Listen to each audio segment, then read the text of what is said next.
Hey, it's Mikey Mike. Hey, we were going kiteboarding, but we ended up overlanding this weekend due to thunderstorms and some craziness.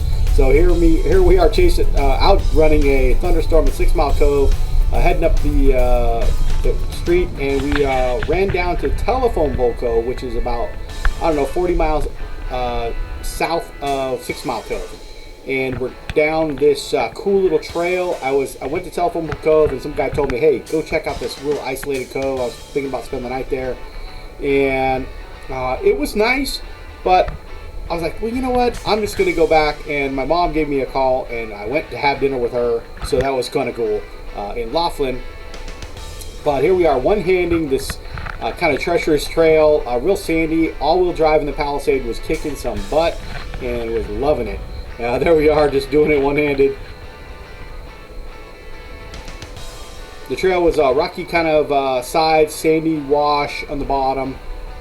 Wasn't too terrible. I saw some areas where people got stuck, and that didn't look fun.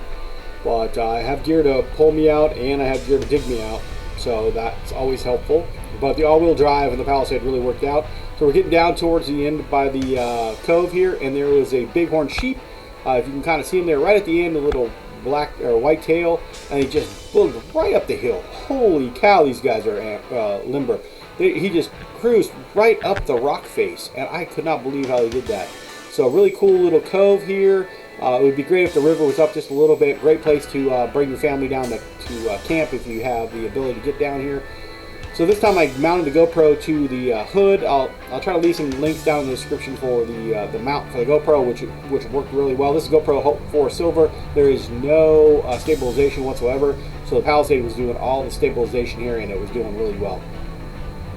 Weaving through some of the bushes, and it was wide enough to get my car through, which is good. I wouldn't have a big vehicle. It would make it a little tricky, but yeah, it was fun. I had such a good time.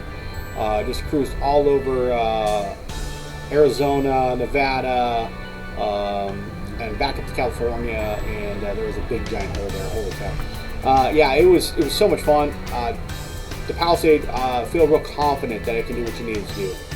So that was really cool. Try not to beat it up too bad, and it's not a Jeep. This is not a Jeep, people.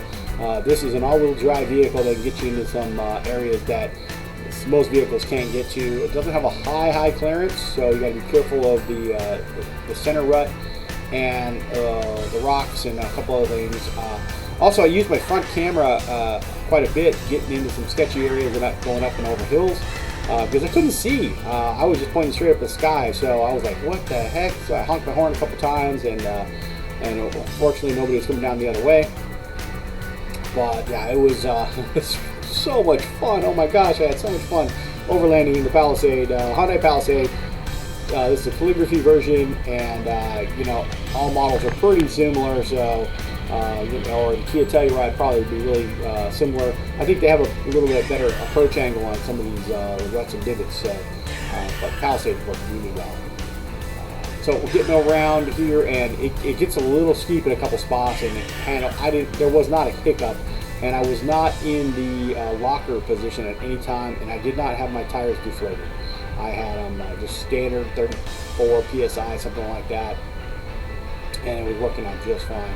I soaked with the bumps really well, and no time that I think I was even close to getting stuck. Oh my gosh, it was awesome. I was thinking I was going to get stuck because it was so treacherous, but you know what?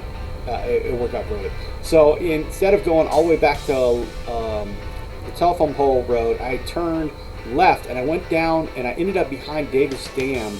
You guys can Google Earth it, and you can see there was a cool little trail from this Red's wash trail to back behind Davis Dam, and worked out great. That was a great little cool thing. So here's a little trickiness here. Get up this little area and then up this steep hill, and then front camera on, because now I'm just pointing at the sky and nobody was there. It was awesome. So I'm like, okay, next time I do that, which is right here, I give a little honk of the horn, and making sure nobody's going the other way. And this is the end of the trail.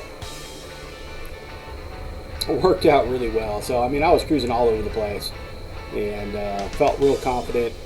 And this was Red Hill Wash Road.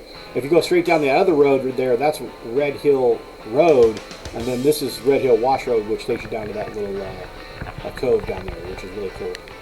So then I ended up camping in Lake Havasu at the Crazy Horse Campground, which I'd highly recommend. They got some great camp spots, and this is the tent area, which you could pitch a tent in this little bricked area.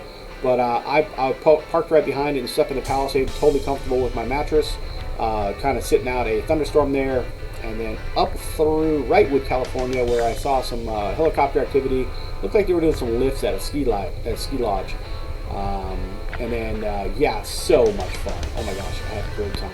So it's Mikey Mike. Make sure you leave some comments down below. If you got a Palisade, let me know. Maybe we'll go out cruising.